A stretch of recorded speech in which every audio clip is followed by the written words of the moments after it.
que você sentiu? Você acompanhou o draft ao vivo, não acompanhou? Como é que foi esse momento? As expectativas frustradas ou não? Como é que foi? Cara, acompanhei, né, com olhos atentos os 3 dias. Acho que o terceiro dia mais pelo Twitter, mas de qualquer forma, o dia um eu estava numa expectativa bem grande de não focar tanto na need, e sim no melhor jogador disponível. Eu nunca imaginava que o Dylan Tiedemann, que para mim é claramente um jogador top 15 da classe, independentemente de posição, sobrasse na 25, né? Muita gente esperava que os Vikings, com uma need enorme agora, a partir da aposentadoria de um dos seus jogadores icônicos, draftassem aí o Tiedemann, que serviria como uma reposição que cairia como uma luva. Eles acabaram apostando num projeto de linha defensiva, né? O que vai ser curioso a gente acompanhar aí Caleb Banks contra Dylan Tiedemann nessa temporada, mas a gente também tinha need e juntou o útil com o agradável, porque ele apresenta um leque de ferramentas que faz com que você tenha muita confiança que vai render desde o ano 1. Então, eu achei a pick uma no-brainer, né, como eles falam, não tinha nem o que pensar a partir do momento que o Tiedemann sobrou na 25, e eu comemorei muito essa escolha. Aí, no dia 2, que eu acabei me decepcionando bem mais, né? Eu não me incomodo tanto assim com a pick do Logan Jones, é um center que eu acho que tem o que o Ben Johnson mais quer, que é inteligência, e vem de uma escola de Iowa que é muito boa nos últimos anos, né? Formou o Linderbaum, por exemplo, que tem uma mesma trajetória, ele saiu de jogador de linha defensiva para center, então quem sabe ele tenha pelo menos uma carreira 80% do que já tem o Linderbaum na NFL. Ele quebrou a banca agora nessa última off-season, assinando com os Raiders e sendo o center mais bem pago por muito, né, 27 milhões por ano.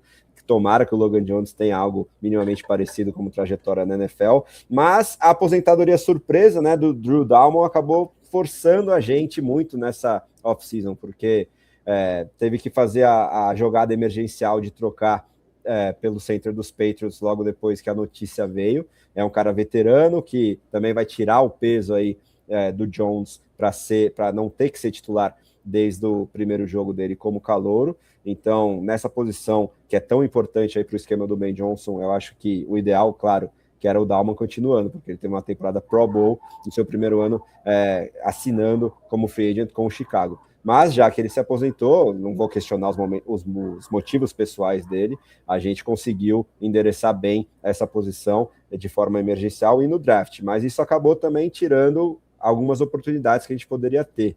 E aí as outras duas escolhas de dia 2 que eu não consigo comprar. Eu vejo alguns analistas falando que o Ben Johnson tem as suas ideias, ele sabe muito bem o que ele quer, mas o preço pago por um tight end 3 e por um retornador que eu tenho muita dificuldade em ver ajudando no ataque, o Xavier Thomas e o tight end, o Sam Roush, né, chegando ali para a vaga do tight end bloqueador que acabou saindo nessa off-season, eu acho que ele poderia ter renovado com o Durham Smythe, né, que é esse tight end 3, por um salário que não impactaria tanto assim o cap, acho que ele aceitaria 5 milhões ou no máximo 6, e você conseguiria ter essa second a mais, né, porque acabou sendo um trade down que gerou tanto o Rice quanto o Xavier Thomas da pick vinda do DJ Moore, que, ok, não é um jogador que se encaixou tão bem assim no ataque do Ben Johnson, mas ainda era muito importante, né, para o time em comparação com o Tyrann 3 e um retornador.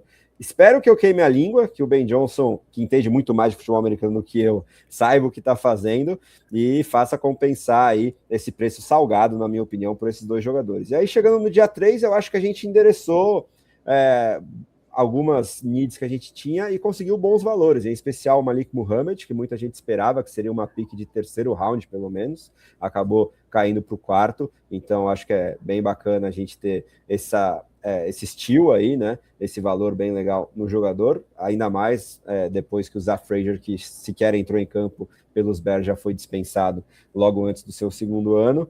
E o Elliott também, o linebacker, eu acho que tem um atleticismo bacana que pode complementar ali. Ele também não vai ter que ser titular desde o início, mas também, diante das várias lesões que a gente teve ano passado nessa posição, acho que ele vai contribuir bastante também. E jogando em special teams, acho que ele vai ser muito utilizado, inclusive. E ali, quando finalmente chegou a escolha para a linha defensiva, temos o Vandenberg, o sul-africano, que é um projeto, né? mas o cara impressiona em termos atléticos. Tem um vídeo dele pulando da piscina para fora dela, né, sem usar os braços. Então, assim, o cara é um monstro físico. Agora, a questão técnica tem que ser muito desenvolvida. Ele vem do rugby, né? Vamos ver o que o Dennis Allen consegue extrair aí do jogador. Se der certo, ainda bem, mas eu acho que como quase toda escolha de dia 3 do draft, a chance de não ser um jogador de impacto, mesmo numa rotação ali, é muito maior do que um cara que realmente dê certo.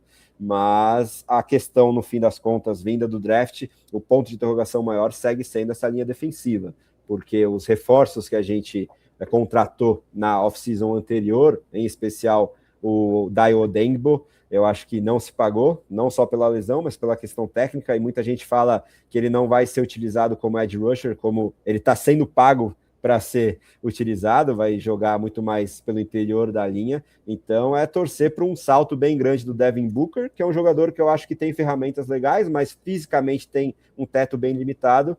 E do outro lado, o principal edge rusher que a gente tem vindo do Washington Commanders, que agora me fugiu o nome, Quem do Commanders? O Montez Sweat, né? Nosso principal edge Montez rusher. Sweat. Também Sim. Precisa voltar a jogar num nível que seja mais protagonista aí nessa linha defensiva, que segue sendo o nosso principal problema. A gente teve muita dificuldade em apressar o passador ano passado, né? Trazer dificuldades no pocket para o quarterback adversário, sem grandes adições aí nessa off-season, seja via draft, seja via free agency. As esperanças de que isso mude são baixas, mas se o esquema em geral, em especial com essa secundária com muita velocidade e atleticismo que o Dennis Allen reformulou aí muito bem, na minha opinião, nessa off-season, se ela conseguir fazer com que a linha defensiva tenha menos responsabilidade e consiga ter mais tranquilidade para chegar ali no quarterback adversário, pode ser que a gente se surpreenda também nesse lado defensivo da bola. Essa questão já ia puxar aqui para preocupação, né? Que é uma das coisas que, assim, o draft ele foi um momento de muita expectativa, porque no próprio início da gestão Ben Johnson, a gente foi para um draft com necessidades ainda de linha ofensiva, né? A gente foi também precisando de running back, e a primeira escolha dele foi o Colston Loveland, né? Ao longo da temporada, isso se mostrou positivo, deu certo. Só que, quando a gente vê o lado da linha defensiva,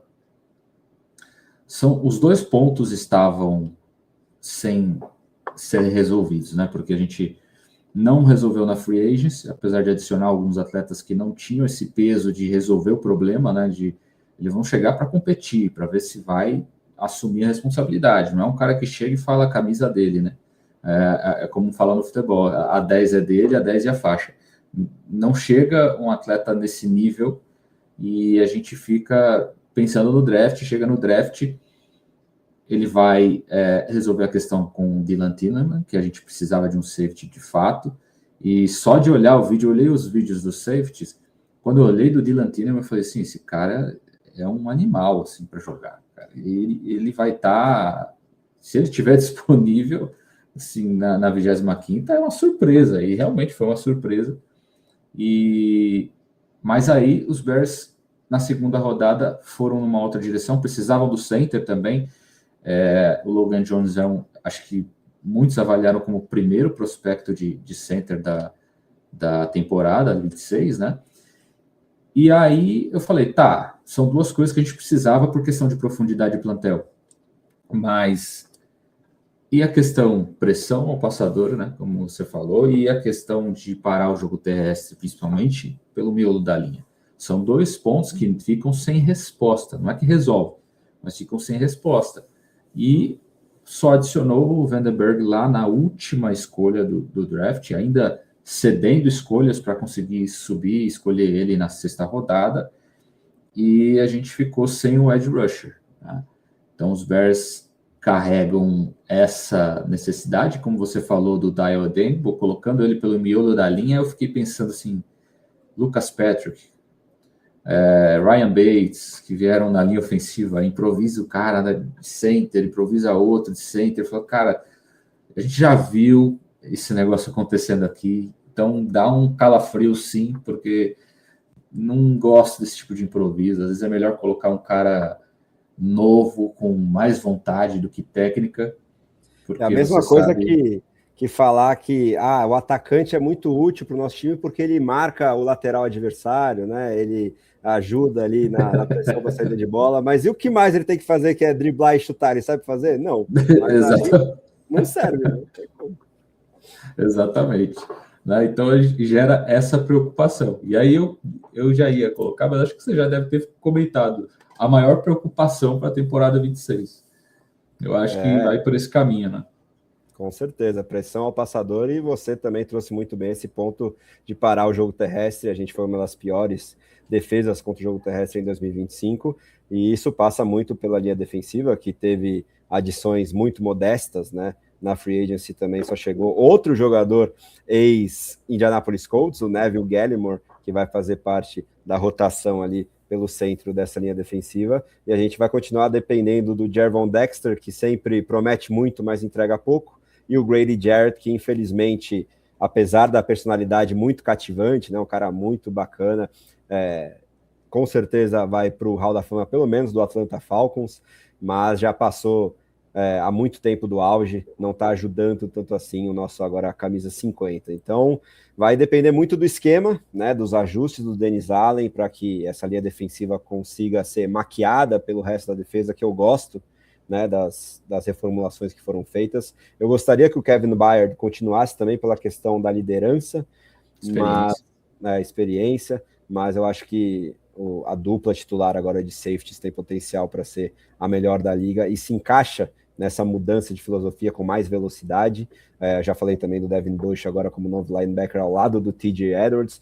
O Edmonds, né, que teve flashes muito interessantes na primeira metade de 2025, estava jogando como All-Pro, quem sabe, ali entre as semanas 6 e 9, mas também sempre está machucado, né, tem também dificuldades com essa questão de velocidade, então não era um encaixe tão bom assim, e acabou ganhando um salário que eu acho que não faria jus, né, a gente economizou 15 milhões com o corte dele, acho que é importante.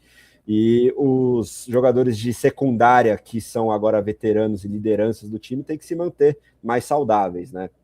Em especial Jalen Johnson, né? Pelo outside ali, ele que já foi um lockdown corner há uns 3 a 2 anos atrás, nas temporadas com o Matt Eberflus. Ano passado, quando esteve à disposição, talvez ele tenha voltado cedo demais, né, da lesão, não foi o mesmo jogador, em especial na reta final da temporada aí nos playoffs, mas se ele conseguir voltar ao auge físico vai fazer muita diferença, porque também ele já tirando praticamente o principal alvo do time adversário, facilita para a linha defensiva chegar no quarterback e pressionar, e também parar esse jogo terrestre, porque aí o jogo aéreo acaba um pouquinho capado do lado adversário. Então acho que principalmente esse nosso camisa 1 vai ser fundamental para fazer com que todo o resto da defesa tenha mais tranquilidade, né? Porque ele é o jogador mais bem pago da defesa, inclusive, e precisa fazer valer, né? Ele ao lado do Montez Sweat, que é outro cara que, se conseguir dar um salto, né? Por mais que pela questão da idade também esteja numa descendente de desempenho, é bem difícil que ele tenha um flash aí